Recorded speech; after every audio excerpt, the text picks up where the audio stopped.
Hi everyone, it's Carol Brownell and I am with Heart Homeschool Group here in the upstate of South Carolina. So today we're going to talk about elementary school, what you should include for your elementary age students. And the first things you want to start off with are the skill subjects. These are the things that you want to focus on each day, at least getting some practice, because they're acquired skills.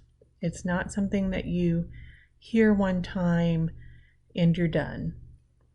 So that would include your mathematics, your reading, and your writing for your younger students.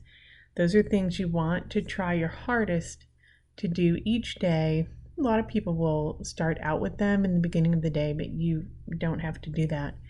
And these are items that are required in South Carolina law, so of course you would be including those anyway. But these are your skill subjects.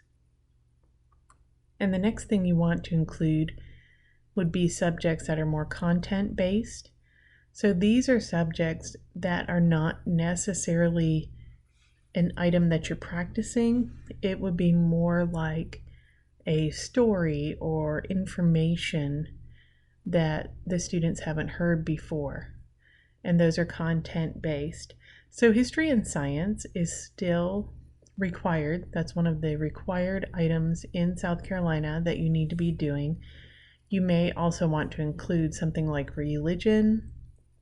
History and social studies are similar, at least overlapping. Social studies is a little bit broader.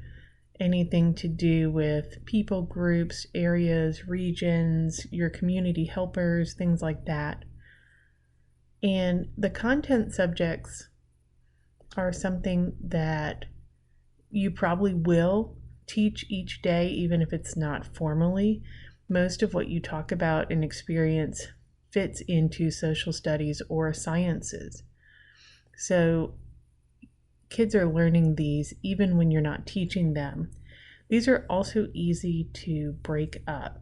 I know a lot of families that would do history one semester and really focus on a lot of history, and then they would do science the following semester. In our house, when the kids were younger, we would usually do a larger history lesson one day and then a larger science time the next day. So we could be more focused, dive deeper into the subject, and not feel like we needed to rush on and really focus on what we were doing. And of course, you could do history and science every day if that's what you'd like to do. Something like religion, a lot of the extra things would be content-based, but religion's very common. A lot of people are teaching Bible or even doing Bible memory. That would be more of a skill. But those are the content subjects. And with these subjects, you want to really focus on love of learning.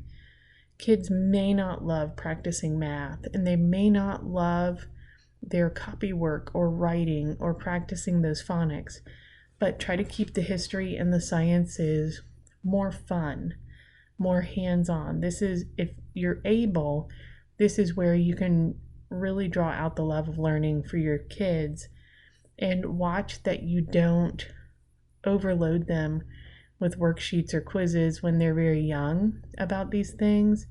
Just focus on the exploring and really letting them understand and learn, and don't kill that love of learning with these subjects. And of course, there's extra things that your family may like to do, sports or music or the arts.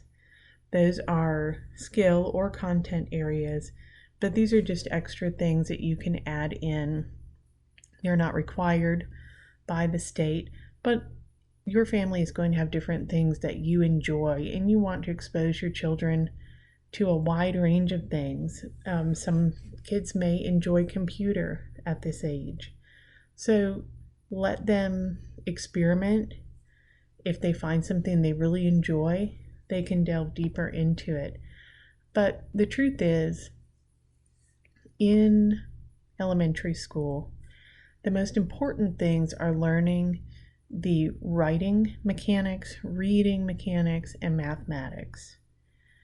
The other items like history, sciences, religion, those things, you definitely want to do them, but there's not a set list of things they need to learn about science in third grade. You really can expose them to a very wide areas of science, the planets and space and zoo animals, and you can just focus on whatever thing. Maybe your family just does a big garden for fun. We would do that each year and just see what grew. We weren't always very great at it, but the kids were learning as they were doing that. 4-H is good for that if you want to expose them to animals or any type of farming.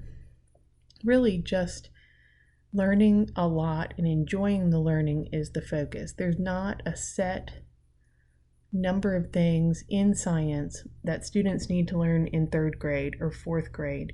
So don't worry too much about that. Just expose them to a very wide body of knowledge for history or for social studies or for science, and they will pick up and learn what they need to. All right, so I hope that's helpful. There's not there's not a certain curriculum that you're following in the state of South Carolina. You just are covering math, reading, writing, science, and history. But in those content areas, you have the freedom to explore and learn about the things that you enjoy.